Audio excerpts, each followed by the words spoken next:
श्री कृष्णाय नमः। आइए शुरू करते हैं श्रीमद् भागवत महात्म्य की दूसरे अध्याय की इस कथा को, और कथा के माध्यम से कुछ सीखते हैं। आज का टॉपिक है भक्ति का दुख दूर करने के लिए नारद जी का उद्योग। नारद जी ने कहा, बाले तुम व्यर्थ ही अपने को क्यों खेद में डाल रही हो? अरे तुम इतनी चिंता तुर क्यों हो? भगवान श्री कृष्ण के चरण कमलों का चिंतन करो, उनकी कृपा से तुम्हारा सारा दुख दूर हो जाएगा। जिन्होंने कौरवों के अत्याचार से द्रौपदी की रक्षा की थी और गोप सुंदरियों को श्राद्ध किया था, वे श्री कृष्ण कहीं चले थोड़े ही गए। फिर तुम तो भक्ति हो और सदा उन्हें प्राणों से भी प्यारी हो। तुम्हारे बुलाने पर तो भगवान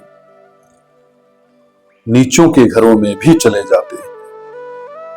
सत्य, त्रेता और द्वापर, इन तीन युगों में ज्ञान और वैराग्य मुक्ति के साधन थे, किंतु कलयुग में तो केवल भक्ति ही ब्रह्मा सायुज्य मोक्ष की प्राप्ति कराने वाली है।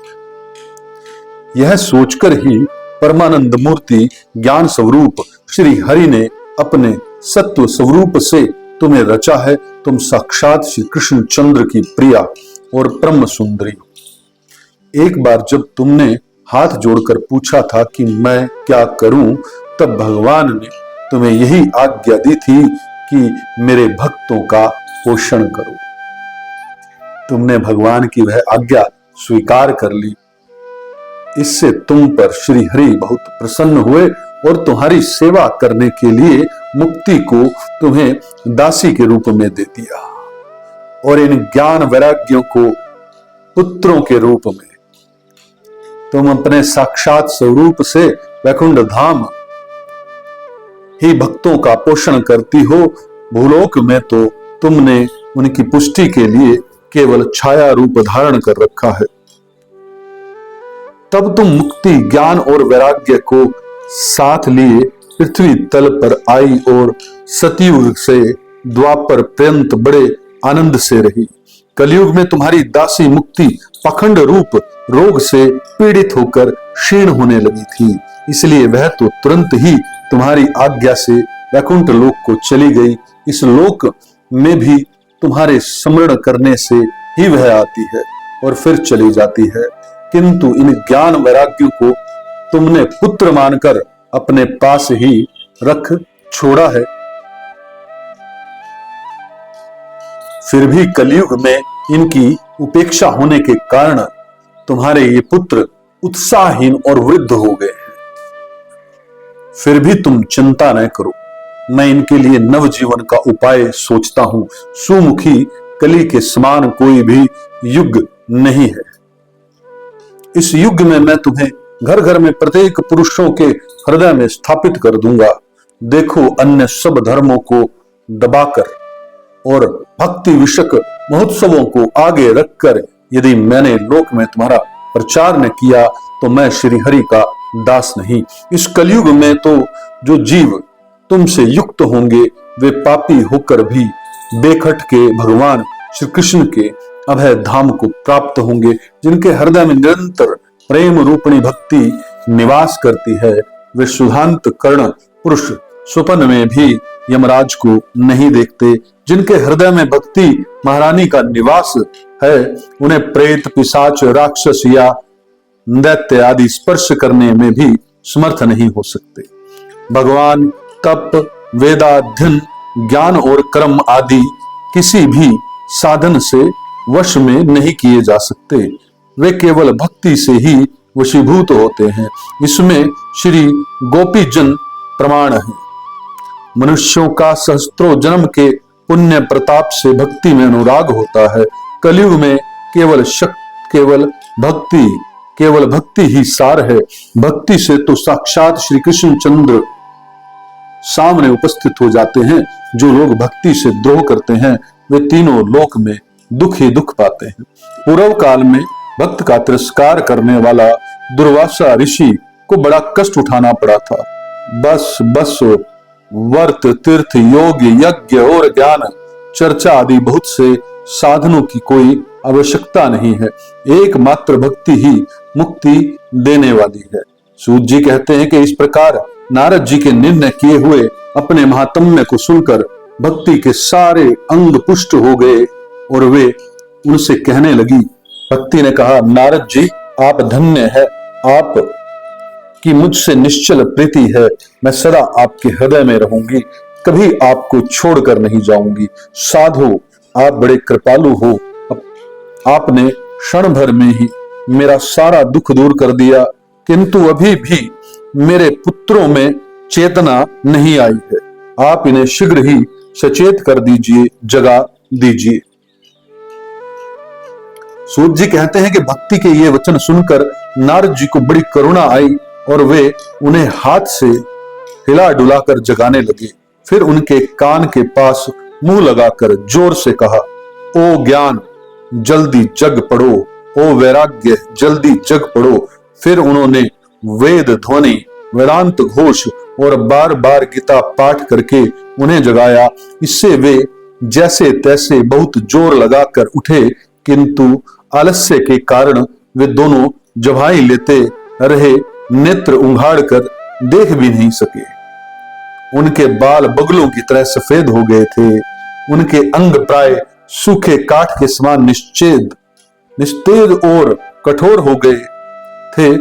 इस प्रकार भूख प्यास के मारे अत्यंत दुर्बल होने के कारण उन्हें फिर सोते देख नारद जी को बड़ी चिंता हुई और वे सोचने लगे कि अब मुझे क्या करना चाहिए।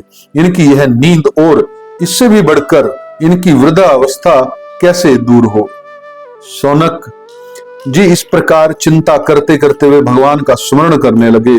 उसी समय यह आकाशवाणी हुई कि मुने खेद मत करो, तुम्हारा यह उद्योग निस्संदेह सफल होगा। देव ऋषि इसके लिए तुम एक सत्कर्म करो, वह कर्म तुम्हें संत शिरोमणि महानुभाव बताएंगे। उस सत्कर्म का अनुष्ठान करते ही क्षण भर में उनकी नींद और वृद्धावस्था चली जाएगी तथा स्वत भक्ति का प्रसार होगा। यह आकाशवाणी वहां सभी को साफ साफ सुनाई दी। इससे नारद जी को बड़ा विस्मय हुआ और वे कहने लगे कि मुझे तो इसका कुछ आश्चर्य समझ में नहीं आया। नारद जी बोले कि इस आकाशवाणी ने भी गुप्त रूप में ही बात कही है, यह नहीं बताया कि वह कौन सा साधन किया जाए जिससे इनका कार्य सिद्ध हो। वे संत न जाने कहां मिलेंगे और किस प्रकार उस साधन को बताएंगे। अब आकाशवाणी ने जो कुछ कहा उसके अनुसार मुझे क्या करना चाहिए। सूत जी कहते हैं कि शौनक जी तब ज्ञान वैराग्य दोनों को वहीं छोड़कर नारद मुनि वहां से चल पड़े और प्रत्येक तीर्थ में जाकर मार्ग में मिलने वाले मुनीश्वरों से वह साधन पूछने लगे। उनकी उस बात को सुनते तो सब थे, किंतु उसके विषय में कोई कुछ भी निश्चित उत्तर न देता। किन्हीं ने उसे असाध्य बताया, कोई बोले इसका ठीक ठीक पता लगना ही कठिन है, कोई सुनकर चुप रह गए और कोई तो अपनी अवज्ञा होने के भय से बात को टाल टूल कर खिसक गए। त्रिलोकी में महान आश्चर्यजनक हाहाकार मच गया।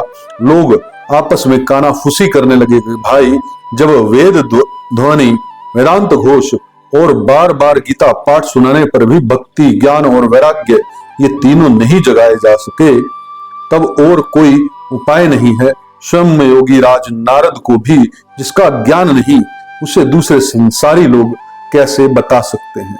इस प्रकार जिन ऋषियों से इसके विषय में पूछा गया, उन्होंने निर्णय करके यही कहा कि यह बात दुसाध्य ही है।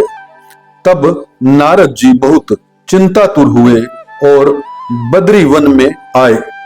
ज्ञान वैराग्य को जगाने के लिए वहां उन्होंने यह निश्चय किया कि मैं तप करूंगा।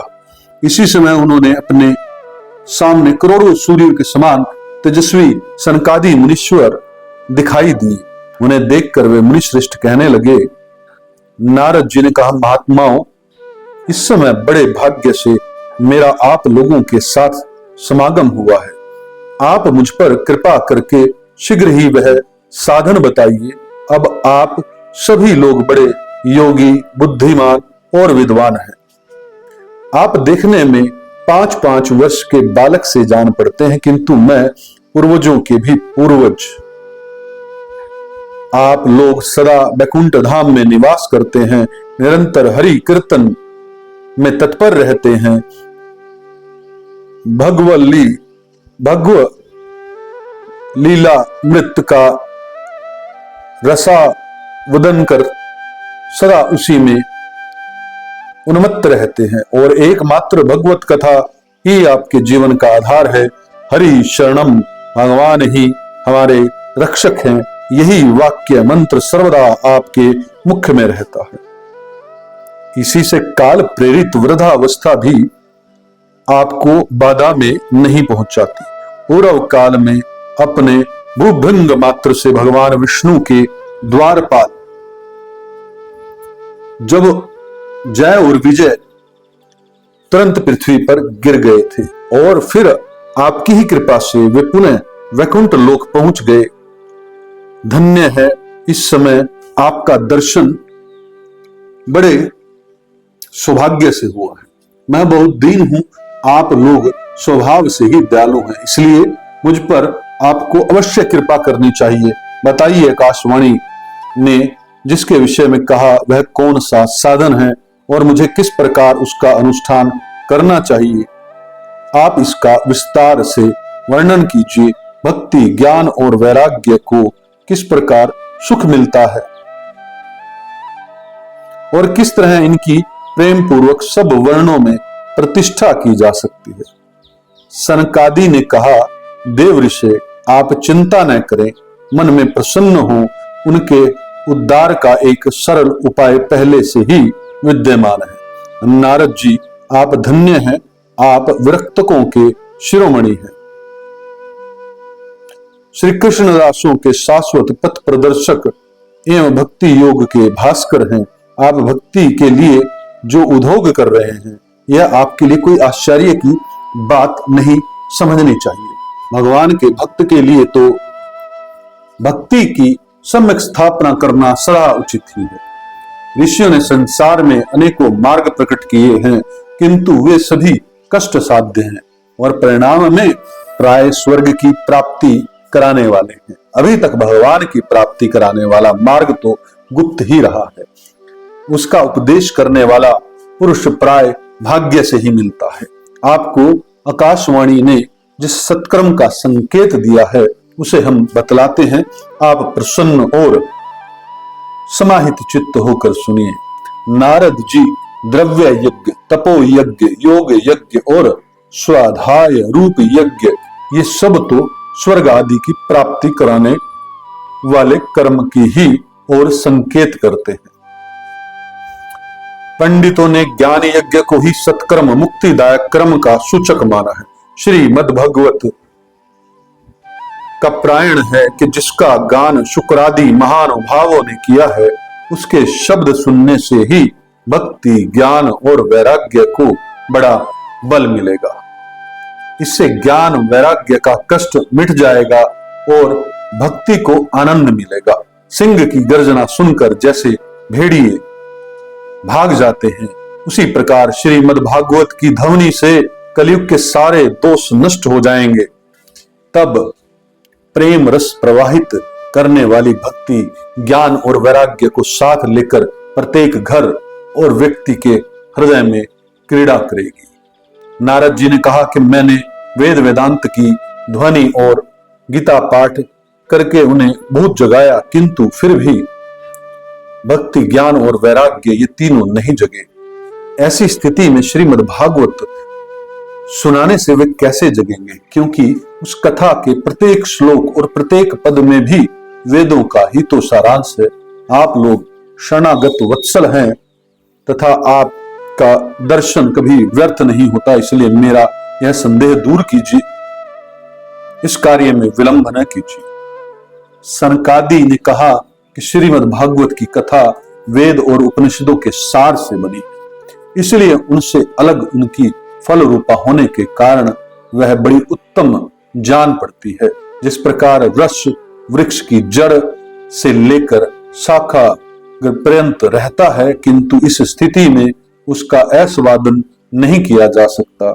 वही जब अलग होकर फल के रूप में आ जाता है, तब संसार में सभी को प्रिय लगने लगता है। दूध में घी रहता ही है, किंतु समय उसका अलग स्वाद नहीं मिलता। वही जब उससे अलग हो जाता है, तब देवताओं के लिए भी स्वादवर्धक हो जाता है। खांड ईख की ओर, छोर और बीच में भी व्याप्त रहती है, तदापि अलग होने पर भी उसकी कुछ और ही मिठास होती है। ऐसे ही यह भागवत की कथा है। यह भागवत पुराण वेदों के समान है। श्री व्यास देव ने इसे भक्ति, ज्ञान और वैराग्य की स्थापना के लिए प्रकाशित किया है। पूर्व काल में जिस समय वेद वेदांत के पारगामी और गीता की भी रचना करने वाले भगवान व्यास देव खिन्न होकर अज्ञान समुद्र में गोते खा रहे थे, उस समय आपने ही उन्हें 4 श्लोकों में इसका उपदेश किया था। उसे सुनते ही उनकी सारी चिंता दूर हो गई। फिर इससे आपको आश्चर्य क्यों हो रहा है, जो आप हमसे प्रसन्न कर रहे हैं? आपको उन्हें शोक और दुख का विनाश करने वाला श्रीमद्भागवत पुराण ही सुनना चाहिए। नारद जी ने कहा, महानुभावों, आपका दर्शन जीव के संपूर्ण पापों को तत्काल नष्ट कर देता है। जो संसार दुख रूप दानव दल से तपे हुए हैं, उन पर शीघ्र ही शांति की वर्षा करता है। आप निरंतर शेष जी के सहस्त्र मुख से गाए हुए भगवत कथा अमृत का ही पान करते रहते हैं। मैं प्रेम लक्षणा भक्ति का प्रकाश करने के उद्देश्य से ही आपकी शरण लेता हूं। जब अनेकों जन्मों के संचित पुण्य पुंज का उदय होने से मनुष्य को सत्संग मिलता है, तब वह उसे अज्ञान जनित मोह और मद रूप अंधकार का नाश करके विवेक उदय होता है।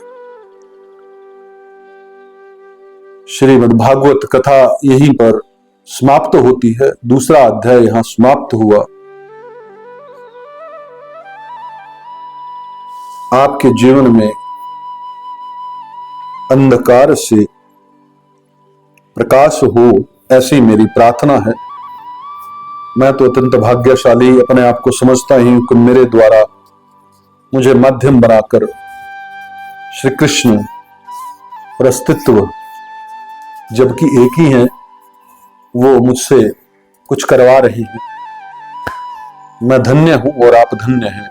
आपके जीवन में श्री कृष्ण कृपा सदैव बनी रहे। ओम तत्सत, ओम तत्सत, ओम तत्सत।